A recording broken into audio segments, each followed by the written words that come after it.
Bruce Rivers, he's the criminal lawyer. But who is he? Bruce Rivers, he's the criminal lawyer. And who is he? Bruce Rivers, he's the criminal lawyer. And what he do? And he's gonna react to all the self-snitching.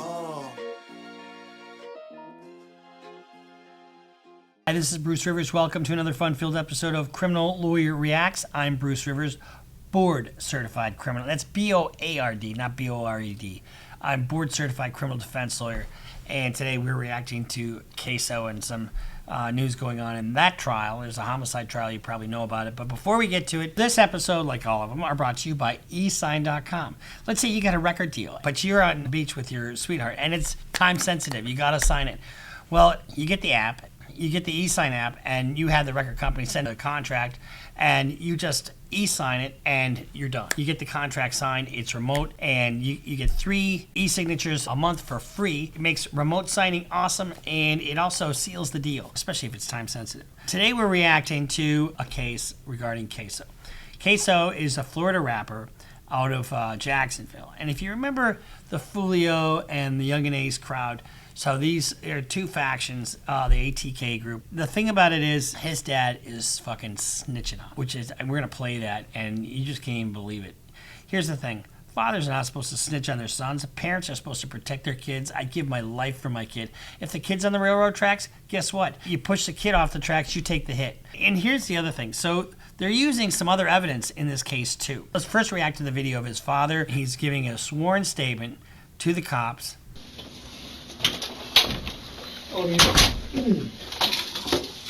So you can see that the person on his left is his lawyer.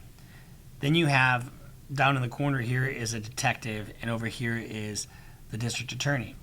You can't take a statement from a witness. I can't take a statement from a witness because if something changes, I can't all of a sudden become a witness. That's why you always have a third party in a room when a statement's being given. All right. Mr. Robinson, again, Joel Cooper with the State Attorney's Office. Here to take a sworn statement from you. If you would, please raise your right hand. Mr. Robinson, do you swear to tell the truth, the whole truth, and nothing but the truth? Yes, sir. All right. And you can put your hand down. You understand that the oath you just took is just like taking an oath in court, and that if you lie in a material way, that is a felony. It's called perjury. And who really gives a shit, to be honest with you? Because if you're sitting there on the hook for a double homicide, perjury is like what? 60 days in jail. So who cares? Punishable by up to 5 years in prison. Do you understand that? Yes, sir.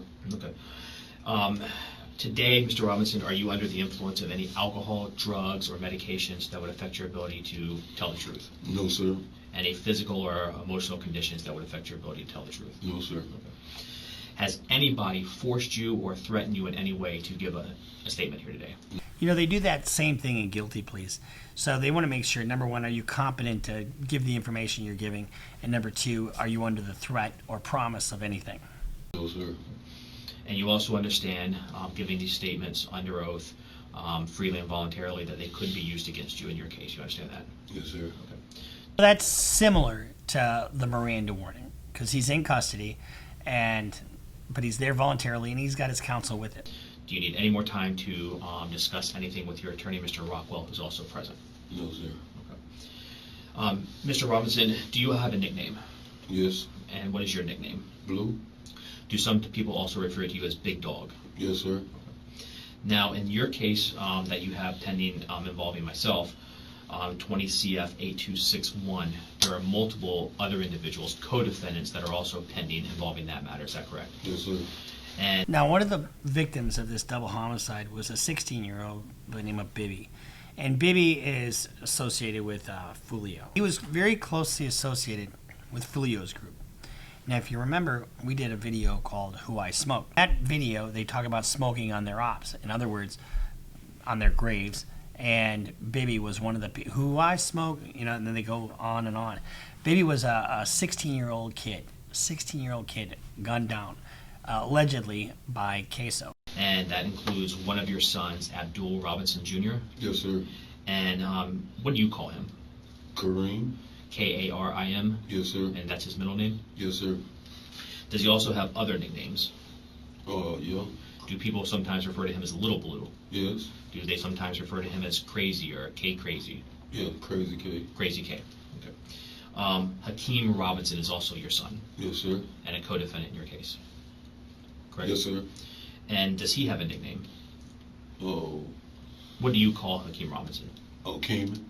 Do all other people also call him Queso? Yes, sir. Yes, sir. So essentially, what they're establishing right there is the identity of the people that he's going to snitch on and their relationship. So he's essentially identifying who Queso is, because Queso is listed throughout the reports and in the video. So Queso, make your face go, who's Queso? And he just identify who Queso is. Yes, sir.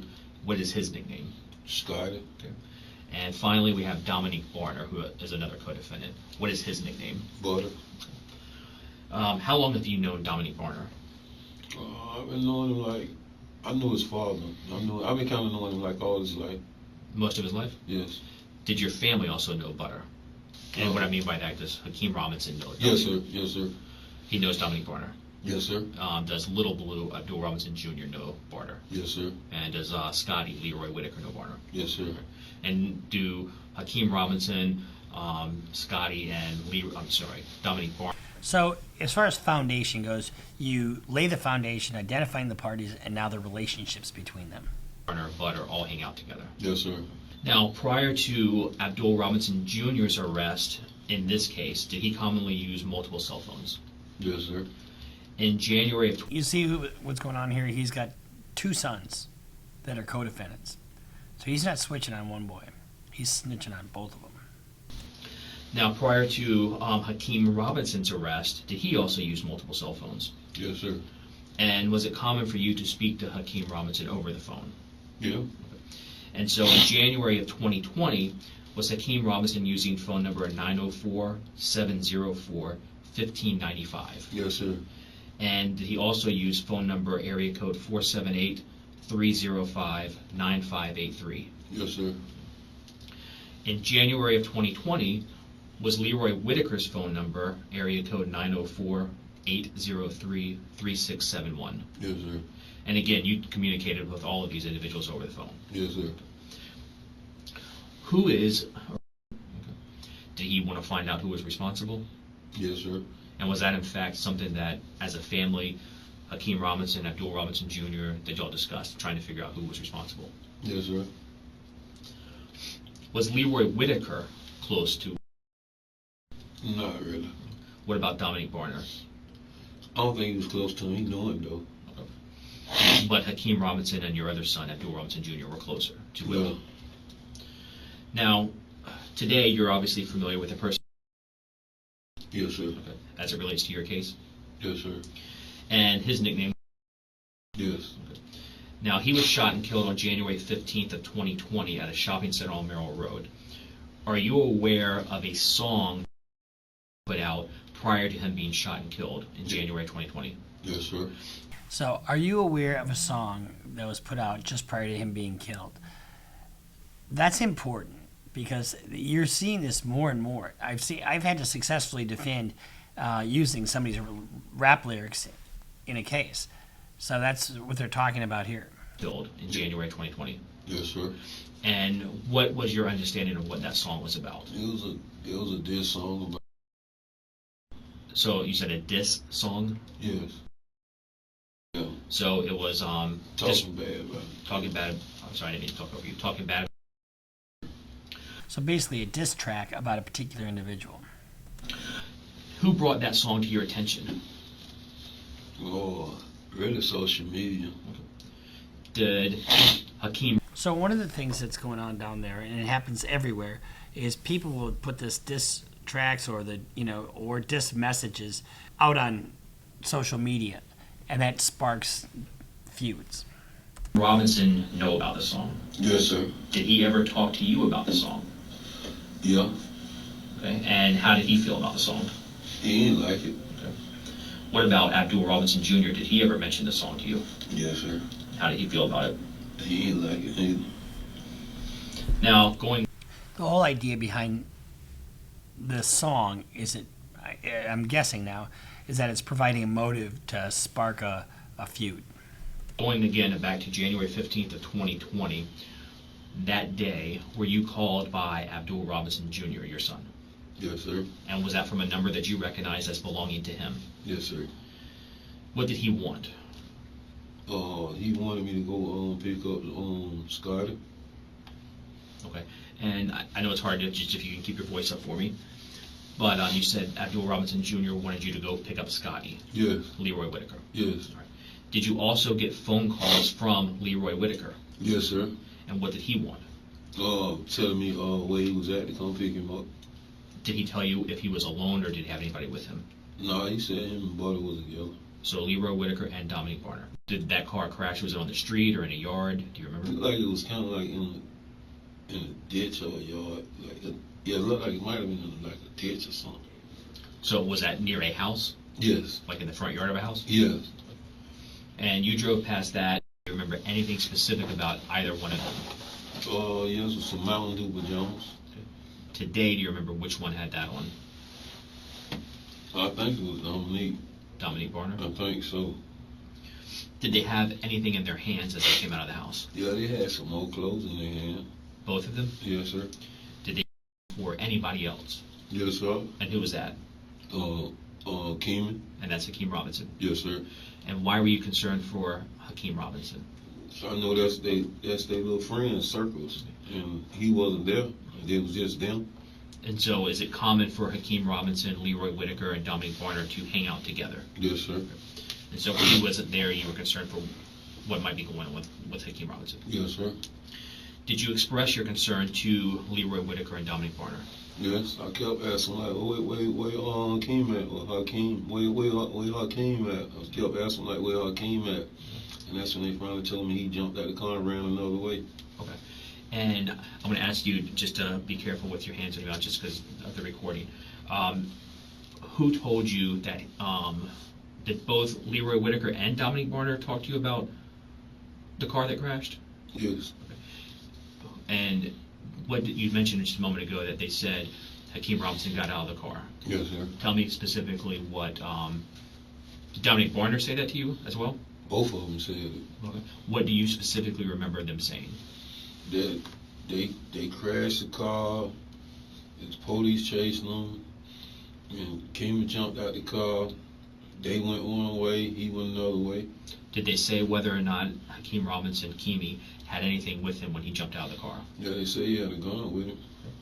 All right, now say he had a gun with him and he was running from the police. So who is he talking about here? Hakeem Robinson is his son. So he just has his son on the run from the cops and a gun in his hand. Did Leroy Whitaker and Dominique Barner mention to you if anything had been left behind in the car after it crashed? Yep, they said they left a gun in the car behind. Okay. Gun in the car, gun in his hand. And did Leroy Whitaker and Dominique Barner tell you anything about what may have transpired or was going to transpire before the crash? Before Yeah, let me rephrase that. Before the car crashed, did Dominique Barner and Leroy Whitaker say anything about what someone in the car maybe was going to do as they fled from the police? Oh yeah, shoot at the police. And who was going to specifically be the one shooting? Keeman. So he just says straight out that his son had a plan to shoot the police when they left the car. And hearing all of that information, were you still concerned for? Yeah. For Yeah, I was very much concerned. In addition to that information, did you learn about being shot and killed? Yes, sir. And who told you that? Scotty explained to me that it was a guy that got shot. It was a little while back before this situation at a gas station that made the song. So Leroy Whitaker was explaining to you it was a person that had been shot once before? Yes, sir. And who shot him the time before? He did. Scotty? Scotty. And the reason was because of a song that he put out? Yes, sir. And so when he told you that information, were you aware of who this person was? Yes, sir. You got motive and you have opportunity, and now what do you get next? And this is a father snitching on his son. Here's the thing. The only way I see that makes sense is if they're looking at the death penalty and he says, look, I'll snitch on my son to get him to plead if you can guarantee him life. That would be the only way, because if it looks like bad for him and he's going to get the death penalty, maybe that would be saving his life. That's the only way I can see this working out. What questions or statements, communication, I guess, did you have with Leroy Whitaker and Dominique Barner about where Hakeem Robinson was located? Where he was located Yeah. at? Oh, I asked him where he was at. I kept, pressing where he was at, and that's when they told me that the young lady had picked him up. Who told you that? Scott Wood, Leroy Wood. Okay. And what lady are you referring to? Um, Within a couple days of the murder, did you see anything on social media posted by your son Hakeem Robinson that concerned you? yes, sir. And what was that specifically? Oh, it was they call it the story. It's on the story saying that killing the toes done. And was that depicting Hakeem Robinson? So what he just said was, kill a fella and get my toes done. In other words, he's basically being extremely callous. Say what? Did that, you said it was on the story, was that like Instagram story? Yeah, Instagram story. Here's the thing. In today's day and age, nothing happens unless it's on the internet, right? Unless we post it. Because if we didn't post it, it didn't happen. But when you do that, you're self-snitching all over the place. Was that something that was posted by Hakeem Robinson? Yes, sir. When you saw that, were you upset? Yes, sir. Did you try and reach out and speak to Hakeem Robinson? Yes, sir. And when you spoke to him, what did you tell him? I told him he need to take that down. Did he deny being involved? I told him he needed to take that shit down. Why would you need to take it down? Why do you think? When you told him to take that down? No. Now, as part of the discovery in this case, you've had an opportunity with your attorney to watch what I'll refer to as a dash cam video, a video that actually recorded the murder of Charles McCormick. Is that correct? Yes, sir. And you've watched that. Yes, sir. Now, when you watched that video, could you see what the shooter was wearing? Yes, sir. Could you see how the shooter ran? Yes, sir. How the shooter moved? Yes, sir. Did you also see the firearm that was used? Yes, sir.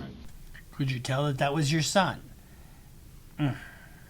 Now, when you watched that video of the murder of Charles McCormick, did you recognize the shooter? Yes, sir. Who was the shooter in that video? Hakeem Robinson. Your son, Hakeem Robinson. Who was the shooter in that video? Hakeem Robinson. He just identifies his son, his own flesh and blood, as the perpetrator of that crime. Yes, sir. And obviously he's your... Tell me what, this guy, when he gets to fucking prison, is going to get his ass fucking handed to him. Who snitches on their own kin? I mean, you shouldn't snitch anyway. I mean, and I know some people like snitches because it solves crimes, and maybe that's true. But I'm a defense lawyer, okay? And I don't represent snitches. And snitches get stitches, sometimes wind up in ditches.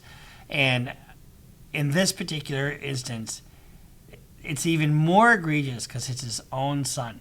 I would take the hit. I would get the death penalty before I would testify against my son. It just wouldn't happen. Unless I thought my son was totally going to get screwed and die himself. If there was a way I could prevent that from happening, I would. But I don't think that's what we have here. Your son, so you're very familiar with him. Yes, sir. You're familiar with his height and his build. Yes, sir. You're familiar with how he walks and runs. Yes, sir. You've seen him move in music videos. Yes, sir. Did he have dreads back in 2020, January of 2020? Yes, sir. Have you ever seen him wear hoodies? Yes, sir. Is that common for him to wear? Yes, sir. Have you ever seen him wear the hoodie with it pulled up over his dreads? Yes, sir. And did that look similar to what was captured in the dash cam video of the murder? Yes, sir. And again, as Hakeem Robinson's father, when you look at that video, to you, that is Hakeem Robinson. As Hakeem Robinson's full-fledged snitch and father, do you recognize the person that you're fucking over right now? Yes, sir. When you watched that video, was there anything about the clothing that also stood out? No, it was the shoes, though. And what was familiar about the shoes? I hadn't seen them gray and white Jordans before. On who? On Hakeem. Okay, so you've seen Hakeem Robinson with shoes that appeared to you to be the same as what the shooter was wearing? Yes, sir. Anything about the firearm look familiar to you? Yeah, it looked like I seen on the video before. You believe you've seen that firearm on what? A video? Okay, what kind of video? Music video. Do you remember the name of the music video? Bang It Out. Now, when that music video was recorded, were you actually present? Yes, sir. And was Hakeem Robinson in that video? Yes, sir. Did Hakeem Robinson in that video, was he holding two different firearms? Yes, sir. All right. Do you recall what one of the firearms was? Draco. Right. And then the second firearm, So a Draco is a 7.62 round AK style pistol. was that could you describe it? What color was it? Black, short. It's a very distinctive firearm. And is that the firearm, the black short firearm in that video, that you believe to be the same or similar firearm that you saw in the dash cam video of the murder? Yes, sir. Now, since you were present for the filming of the banging out videos, were the two firearms, the Draco and the short black firearm Hakeem Robinson had, were they real firearms? Yes, sir. And did Hakeem Robinson have that short black firearm that was depicted in the video prior to the death of Charles McCormick? Yes, sir. After Charles McCormick was shot and killed, did you ever see Hakeem Robinson with that firearm, that short black firearm again? No, sir. Did you still see him with the Draco? Yes, sir. So he's identified the way he walks, the way he's moving, his clothing, the firearm, and seeing him in the video committing a murder. Prior to him getting arrested, was he aware that there was an arrest warrant outstanding for him? Yes, sir. And once he was aware of that, did he flee Florida and go to another state? Yes, sir. And he was trying to hide from law enforcement? Yes, sir. So Abdul is his other son. So now he's talking about his other son fleeing. When somebody flees, when the commission of a crime, they use that as evidence of consciousness of guilt, which is powerful stuff. So here we have Abdul Robinson Sr., father of KSOO, snitching on his son. And not just implicating him in a murder, fingering him for the murder. So the prosecutors are going to try to use this video. It's an Instagram post of KSOO and Young and Ace. Let's watch a little bit of this. That's crazy. And I'm outside. I'm outside. Hey, and I'm in North Carolina. Go. Say what? KSOO make your face go. Hey, that nigga say, niggas say they outside. I'll be honest with you. I don't see the value of that. In terms of if I'm a defense lawyer, I file a motion to exclude it. Because here's the thing. That's a statement of Young and Ace saying, KSOO, make your face go. That isn't KSOO saying that. So whenever you have these rap videos trying to be used in court or something like this, out-of-court statements, you have to litigate that. You have to file what they call a motion in limine. And a motion in limine is you have a hearing outside the presence of the jury, and usually it's to exclude evidence that's more prejudicial than probative. This case is starting to heat up. We'll follow it like we follow everything. But I just wanted to bring to your attention that the father snitching on the son. We don't see that a lot. In fact, I don't think I've ever seen it in my practice. I wouldn't condone it. If I was his lawyer, I wouldn't be sitting next to him. I'd say, you want to snitch on your son? Have somebody else be your fucking lawyer. So, that's KSOO. He's going to make his face go. We'll see you next time on Criminal Lawyer Reacts. I'm Bruce Rivers. Make sure you sign up for Patreon.